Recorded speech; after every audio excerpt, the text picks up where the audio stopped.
use a lot of bar and chain oil, and when you buy these big gallon containers, pour it into your saw, it can make a mess. So what I do is I get a old laundry container and we fill it up. I'm actually going to show you another tip here.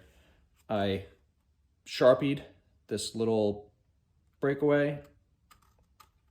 If you cut it on an angle with a knife, you get this perfect.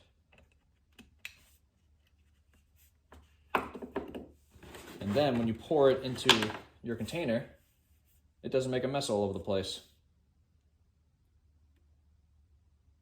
And now you have the perfect dispenser for your bar and chain oil.